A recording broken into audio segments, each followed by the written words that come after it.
Warahmatullahi wabarakatuh.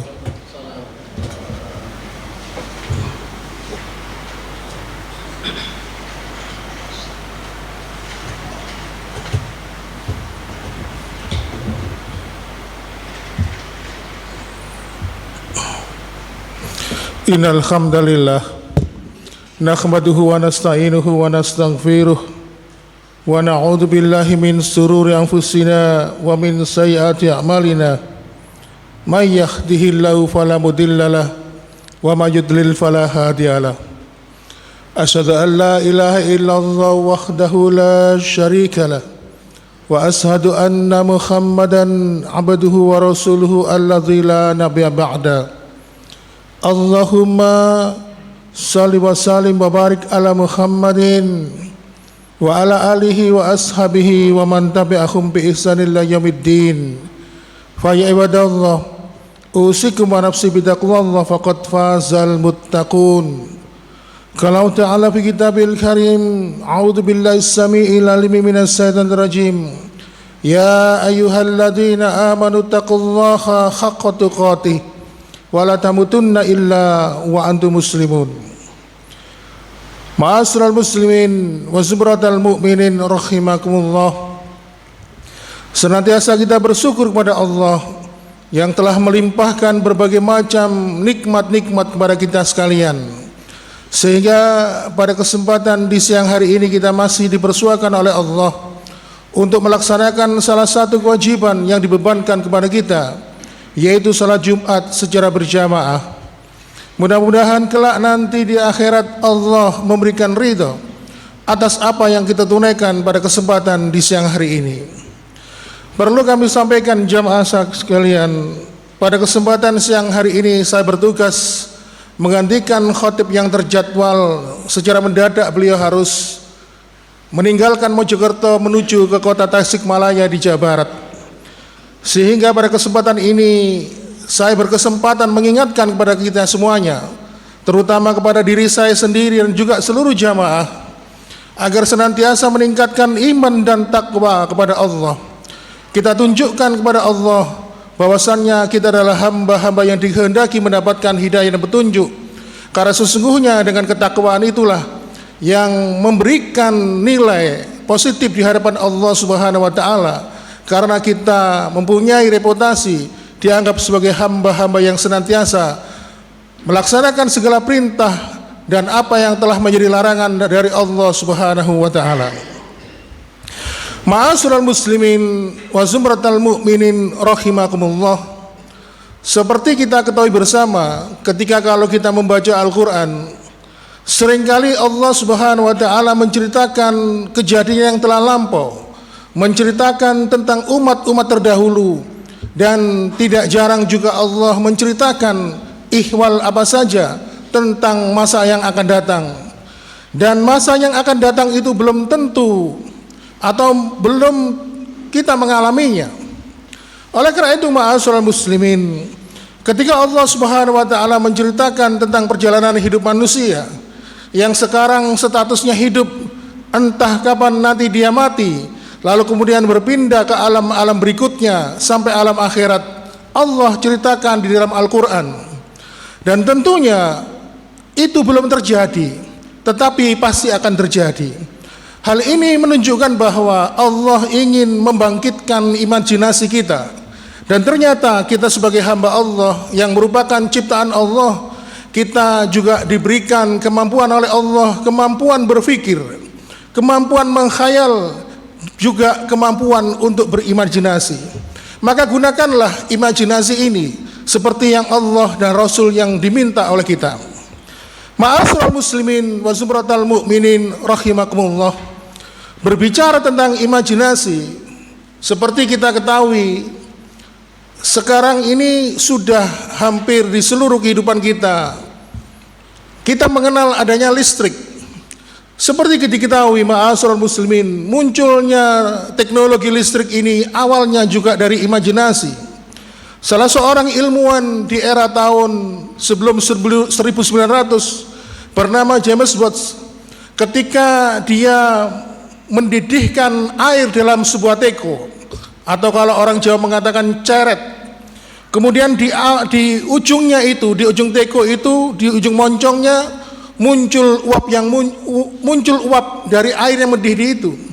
Sehingga akhirnya apa? James Watt pun menemukan penemuan membangkitkan listrik dengan tenaga uap, sehingga akhirnya kita bisa menikmati listrik dan teknologi yang berhubungan itu dengan lainnya.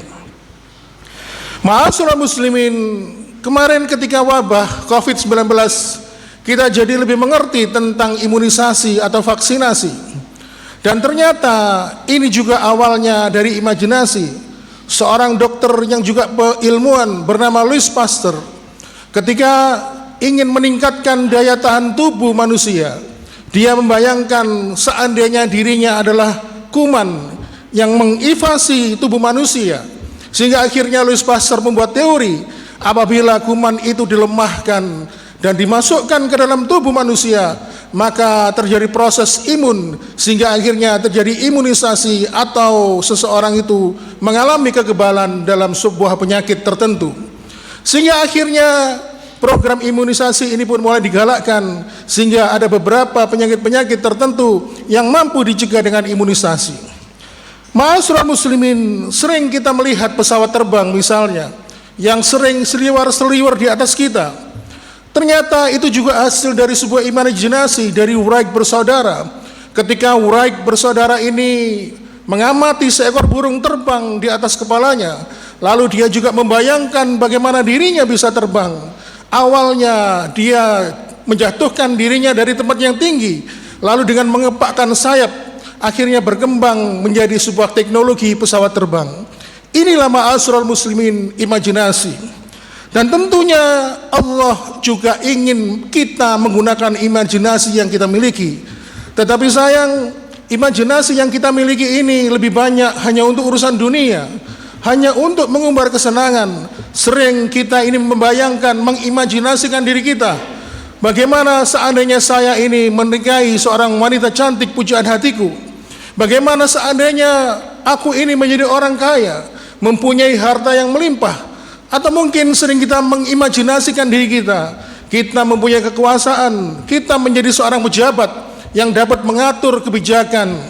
Tetapi ma'asyiral muslimin, Allah dan Rasulnya lebih mendorong kita berimajinasi untuk masalah akhirat. Bagaimana kita menghadapi akhir kehidupan kita nanti hingga perjalanan berikutnya dalam alam-alam akhirat. Oleh karena itu ma'asyiral muslimin, berkaitan dengan imajinasi urusan akhirat ini banyak kisah dari para sahabat. Contoh misalnya seorang sahabat yang mulia Umar bin Khattab radhiyallahu an. Beliau ini setiap malam selalu memikirkan dirinya, mengimajinasikan dirinya, bagaimana nanti proses dia menjalani hisab di hadapan Allah. Sehingga setiap malam ketika dia melakukan qiyamul lail, diceritakan dalam sebuah riwayat, Umar bin Khattab senantiasa menangis terseduh-seduh hingga membasahi seluruh wajahnya hingga menetes di sajadahnya. Umar mengatakan, oh seandainya Umar adalah seorang ilalang dari dedaunan, oh seandainya Umar adalah bebatuan yang mungkin nanti di akhirat tidak akan pernah dimintai pertanggungjawaban dalam kehidupan dunia oleh Allah Subhanahu wa taala. Begitu juga ma'asyiral muslimin, seorang sahabat yang bernama Abdullah bin Mas'ud ketika melihat seorang tukang pandai besi, ketika membakar besi itu menjadi mowo atau menyala karena panasnya, dia teringat Rasulullah SAW pernah menyampaikan bahwasannya panas api di dunia ini tidak ada apa-apanya dibandingkan panas api di neraka. Karena sesungguhnya panas api di neraka itu 70 kali lipat panasnya dibandingkan panas api di dunia. Lalu Abdullah bin Mas'ud pun merasakan kengerian di dalam hatinya ketika melihat tukang pandai besi itu mengolah besi itu, dibakar sampai memerah warnanya karena suhunya sangat tinggi, sehingga akhirnya dia membayangkan dirinya bagaimana seandainya dirinya ini dimasukkan ke dalam api yang panasnya menyala-nyala. Ma'asyiral muslimin wa zumratal mu'minin rahimakumullah. Kita juga akrab dengan seorang sahabat bernama Utsman bin Affan yang terkenal dengan kedermawanannya. Utsman bin Affan ini ketika mendengar Rasulullah SAW menceritakan tentang surga dan neraka, responnya biasa-biasa saja. Tetapi Utsman bin Affan ini terhenyak ketika mendengar Rasulullah SAW menceritakan tentang seseorang di alam kubur. Hingga suatu ketika Utsman bin Affan ini datang atau melewati sebuah areal pemakaman, dia duduk terpekur di situ. Lalu kemudian dia menangis sejadi-jadinya, sehingga temannya yang berada di sampingnya bertanya, "Wahai Utsman, kenapa engkau menangis? Kenapa engkau menangis di kuburan ini?" Lalu Utsman bin Affan pun mengatakan, "Sesungguhnya aku telah mendengar Rasulullah sallallahu alaihi wasallam pun bersabda, innal qabra awwalu min manazilil akhirah, faman naja minhu fama ba'dahu aisar, fama lam yanju fama ba'dahu aisyad." Sesungguhnya kata Rasulullah, alam barzah itu merupakan awal perjalanan panjang manusia menuju akhiratnya. Siapa yang dimudahkan oleh Allah di alam kuburnya, maka sesungguhnya di alam-alam berikutnya dia mendapatkan kemudahan dan semakin mendapatkan kemudahan. Sebaliknya, apabila dia di alam kubur itu mendapatkan siksaan, mendapatkan kesulitan, maka semakin ke depannya di proses-proses alam berikutnya dia semakin mendapatkan kesulitan demi kesulitan. Aku membayangkan bagaimana seandainya diriku di alam kubur ini tidak mampu menjawab pertanyaan dua malaikat Munkar dan Nakir, sehingga aku pun semakin mendapatkan kesulitan ke dalam alam kubur ini, dan dapat dipastikan aku semakin sulit dalam melewati proses perjalanan akhirat yang panjang. Inilah ma'asyiral muslimin, imajinasi para sahabat. Imajinasi mereka lebih hidup untuk masalah akhirat, dan mereka semuanya ma'asyiral muslimin tidak tertarik sama sekali mengimajinasikan dalam urusan dunia. Itulah kisah di era sahabat. Kemudian di era kemarin sekitar tahun 75, kisah ini ditulis dalam sebuah berita di majalah tahun 75, menceritakan seseorang yang bernama Abdullah Khair. Nama ini bukan nama samaran karena sudah diizinkan oleh yang bersangkutan untuk dipublikasikan. Abdullah Khair adalah seorang pegawai BUMN. Ketika dia bekerja, sering mendapatkan tekanan dari pimpinan untuk menerima tips atau menarik tips dari para pelanggannya dari jasa yang dia layani. Tetapi suatu ketika sang pimpinan ini marah ketika mendapati Abdullah Khair ini menolak pemberian tips dari pelanggannya. Akhirnya apa? Dia menuruti permintaan dari sang pimpinan, tentu dengan hati yang resah dan gelisah. Suatu ketika Abdul Khair ini salat Jumat di masjid yang terletak di sebelah kantornya. Lalu ketika dia menyimak sang khatib menyampaikan khutbah dengan berapi-api, dengan mimik yang serius, lalu kemudian sang khatib menyampaikan kulul lahmin nabata min haram fanar aula bihi. Setiap daging itu yang tumbuh dari yang haram, maka nerakalah tempat yang pantas baginya. Ma'asyiral muslimin wa zumratal mu'minin rahimakumullah. Ketika mendengar sang khatib menyampaikan demikian, Abdullah Khair terhenyak. Betapa kagetnya dia. Lalu Allah pun menghadirkan kasyaf. Kasyaf itu seakan-akan Abdullah Khair bisa melihat dirinya bersama keluarganya dihadirkan Allah dalam sebuah neraka yang menyala-nyala. Betapa menangisnya Abdul Khair.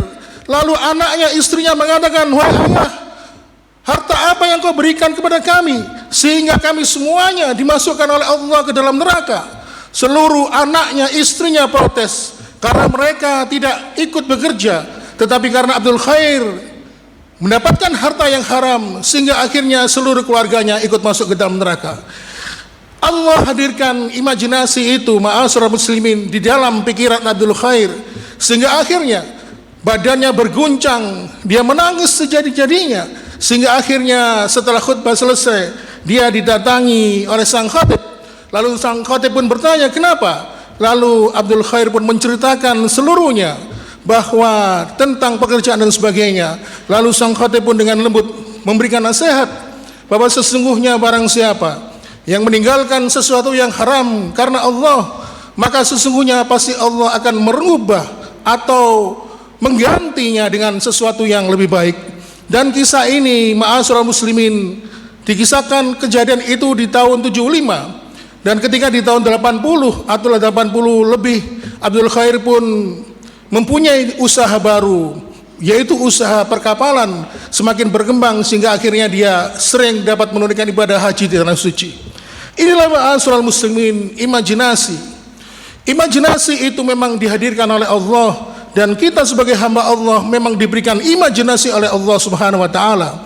Dan Allah pun sudah sering menceritakan bagaimana keadaan akhirat itu, seperti surga dan neraka, menggambarkan kepada kita agar kita mampu untuk meraihnya, walaupun itu hanya sekedar imajinasi, tetapi imajinasi itu akhirnya menuntun kita menuju apa yang kita tuju.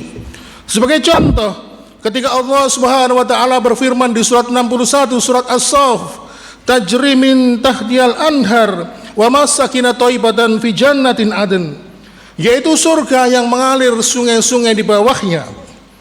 Dan surga ini adalah tempat, di dalamnya ada surga Aden, tempat kembali yang baik.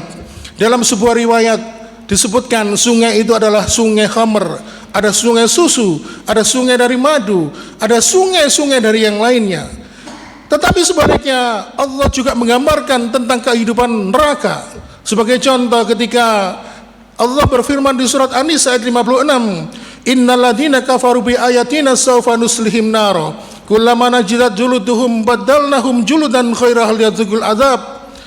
Barang siapa yang dulu dalam kehidupan dunia mengingkari ayat-ayat kami, sawfa nuslihim naro, maka kami masukkan mereka ke dalam neraka, lalu kami bakar kulit mereka sampai hangus.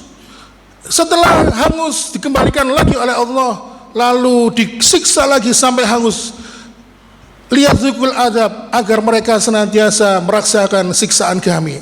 Inilah ma'asyiral muslimin, ketika Allah menceritakan surga, ketika Allah menceritakan neraka, ini belum terjadi karena kita masih hidup di dunia, tetapi kita sudah punya imajinasi. Inilah akibatnya kalau kita berbakti kepada Allah, beribadah, beriman, bertakwa kepada Allah, maka surgalah yang menanti kita. Tetapi sebaliknya, kalau kita menentang Allah, tidak melaksanakan perintahnya, malah melaksanakan larangan-larangannya, inilah akibatnya apabila kita melakukan itu, yaitu kembali ke dalam neraka. Inilah ma'asyiral muslimin, imajinasi itu ada hal yang positif, tentunya harus kita manfaatkan hanya untuk masalah kebaikan, tapi jangan pernah mengimajinasikan sesuatu yang tidak ada manfaatnya. Misalnya mengangan-angan sesuatu yang mungkin kita tidak mungkin menggapainya. Hanya Allah lah yang mengetahui segala apa yang ada dalam pikiran dan dalam hati kita. Aqulu qouli hada wastaghfiru li wa lakum innahu wal ghafurur rahim.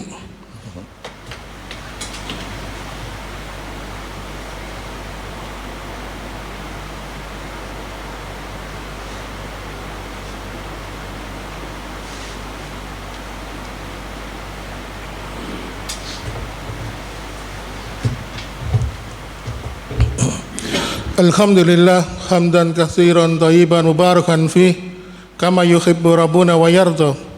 Asyhadu an la ilaha illallah wahdahu la syarika lah wa asyhadu anna Muhammadan abduhu wa rasuluhu allazi la nabiyya ba'da. Allahumma shalli wa sallim wa barik ala Muhammadin wa ala alihi wa ashabihi wa man tabi'ahum bi ihsan ila yaumiddin. Fa ya ibadallah usikum wa nafsi bi taqwallah faqad fazal muttaqun. Qalau ta'ala fi kitabil karim, a'udzu billahi as-sami'il 'alim minas syaitonir rajim, ya ayyuhalladzina amanu taqullaha haqqa tuqatih wa la tamutunna illa wa antum muslimun. Marilah dalam kesempatan khutbah yang kedua ini kita berdoa kepada Allah, memohon ampunan atas dosa dan kesalahan kita yang sengaja maupun yang tidak sengaja kita lakukan, seraya tidak lupa memohon hidayah dan petunjuk, karena sesungguhnya istiqamah dalam melaksanakan ketaatan kepada Allah di dunia ini, salah satunya adalah ketika kita mendapatkan hidayah dan petunjuk dari Allah Subhanahu wa taala. Dan juga mudah-mudahan dengan hidayah tersebut Allah menganugerahkan kita ketika meninggalkan kehidupan dunia ini dalam keadaan husnul khatimah. A'udzubillahi minasyaitonir rajim. Bismillahirrahmanirrahim. Allahumma shalli wa sallim wa barik ala Muhammadin walhamdulillahi rabbil alamin.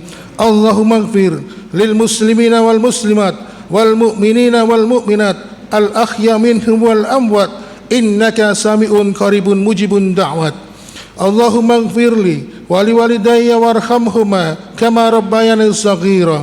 Rabbana zalamna anfusana wa illam taghfir lana latarhamna lanakunanna minal khasirin. Rabbana la tu'akhidna in nasina akhtana. Rabbana wa la tahmil 'alaina isran kama hamaltahu 'alal ladzina min qablina. Rabbana wa la tuhammilna ma la taqata lana bih wa'fu anna waghfir lana warhamna anta maulana fansurna 'alal qaumil kafirin. Rabbana hab lana min azwajina wa dzurriyyatina qurrata a'yun waj'alil muttaqina imaman. Rabbana atina fid dunya hasanah wa fil akhirati hasanah wa qina adzabannar. Subhana rabbika rabbil izzati amma yasifun wa salamun alal mursalin walhamdulillahi rabbil alamin. Ibadallah, innallaha ya'murukum bil ardi wal ihsan wa ita'i dzil qurba wa yanha 'anil fahsya'i wal munkari wal baghi la'allakum tadhakkarun wa la dzikrullahi akbar.